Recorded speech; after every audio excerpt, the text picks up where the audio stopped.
Hey everyone, I just wanted to go over this assignment. I've had several other students send me emails, so I just wanted to go over the details of this with y'all page by page for your comprehensive activity program. Um, you've really been working on it without realizing it all semester, so it's not actually as intimidating as it might look. So let's go through page by page the informed consent. Oh, first of all, this is the template that you'll use. I want you working within this document. Um, and your pages should match. So informed consent, you are your subject. So you are the participant, you will sign and date. Now, the PARQ and health screening questionnaire or health status questionnaire, you can either use these that are in here or you can submit the ones that you have already completed as one of your self-assessments. And if you do that, you can either insert them into the document or you can just submit them separately. As long as I have a PARQ and a health screening questionnaire for you, then you are good to go. You do need to fill out this patient information release form. In this situation, because these are all self-assessments, you are the patient, you are also the fitness staff. So I want you to think of this as a program you are writing for a patient or for a client. It just so happens that you're your own patient or client this semester. And then you will tell me what the risk level is based on the PARQ and health screening questionnaire. It's likely either low or high if you use the newer ones that you use during the semester. If you use the ones embedded here, it tells you what moderate might be. But essentially, and then physician consent. And what I really want you to understand is this patient cleared to go ahead and start physical activity, or do they need physician consent before we start their activity program? So those are the main things I'm looking for there. Then we move on to this fitness assessment data sheet. And you have done almost all of this already. Your name, gender, age, height in inches. So this should not say 5 feet, 5 inches. It should be however many inches you are tall and then convert that to centimeters. Same thing with weight, pounds, and kilograms. You've already done that when you did the Rockport. You've already assessed your resting heart rate. Your age predicted max heart rate, 220 minus your age gives you that. And submax is 85% of that max heart rate. And this is a number that we essentially, we don't want to prescribe our new patients working at maximal heart rate right off the bat. So we want to give them that 85% to kind of stay below when we're doing this assessing. So 85% of the age predicted max heart rate is what that submax is. Goals, whatever your goal is for you, as long as it's a SMART goal. So it must be specific, measurable, attainable, realistic, and have some time-bound component to it. Muscular fitness, you've already done your sit-up and push-up test. You've done your sit and reach test. It gives you spaces for all 3 attempts there. And the data from your Rockport walk test, which you've already done. Your BMI, and the classification, waist to hip ratio, which is waist divided by hip, and whether that's healthy or not healthy. And then here we have your cardiorespiratory activity prescription. So again, name, age, gender, training zone. You'll fill this in. This is the last thing on this page you will fill in, and I'll show you why in just a second. What are your SMART goals for cardiorespiratory activity? They could be behavioral, they could be performance-based, they could be health-related, whatever they are, as long as they are SMART. Any special considerations? For the warm-up, I want you to tell this person exactly what they are supposed to do and for how long they are supposed to do it. So maybe if this is going to be a running workout, they are going to walk for 5 minutes briskly. Flexibility, what stretches do you want them to do and how long do you want them to hold them? And then we get into the body of the workout. So what type of cardiorespiratory activity are they going to be doing? Is it running, walking? Maybe you've got them doing a Zumba class. So you'll select other and write Zumba or hip hop or dance fitness or something like that. How long the workout is, how often they're going to do it. And then down here is where I've had a lot of questions. So this is a heart rate range. You did this on exam 1.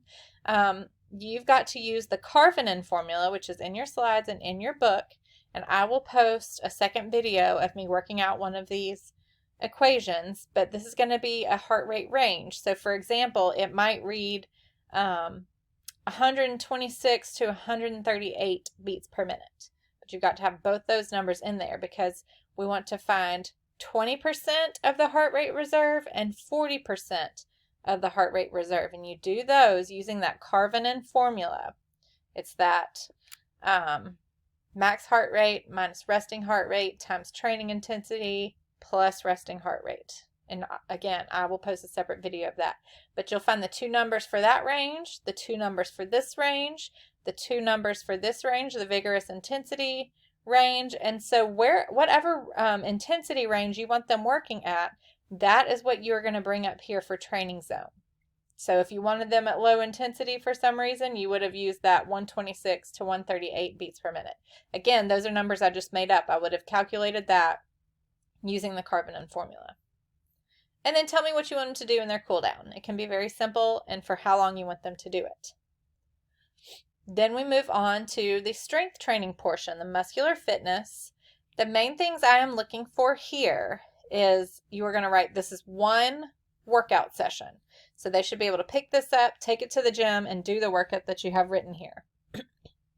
So I am looking to see, did we hit all major muscle groups within this workout? So it should not be just upper body or just lower body because the ACSM recommends that we exercise all major muscle groups. I'm looking to see, is it reasonable? And did we put large muscle groups before small muscle groups? So we always want to start with bigger muscle groups and then work our way to small muscle groups. So for lower body, you would do squats before you would do calf raises, or for upper body, you would do push-ups before you did biceps curls or a shoulder exercise. Large muscle groups before small. Is it safe? Is it reasonable? Does it use that SAID principle to help them achieve whatever their goals are? Okay, and you'll put whatever the load or intensity is, so 10-pound dumbbells, body weight, 45 pounds, whatever it is they're going to lift, how many repetitions, and how many sets. And this frequency tells us how many days per week are you expecting them to do this workout. What kind of flexibility work do you want them to do once the workout is over? List the specific stretches and duration. Then this is just a calendar. It looks really scary because it has all those boxes for you to fill in, but it is really just a calendar that your patient should be able to pick up and say, oh, it's Wednesday. Wednesday of week 1, what am I going to do today? And they might look at Wednesday and maybe it says cardiorespiratory. So they know, okay, it's cardio day. Moderate intensity, 45 minutes or whatever it is you're prescribing. And maybe here you're going to tell me what type of cardiorespiratory activity. So are they taking a spin class? Are they going for a run? Is it walking? Whatever it is.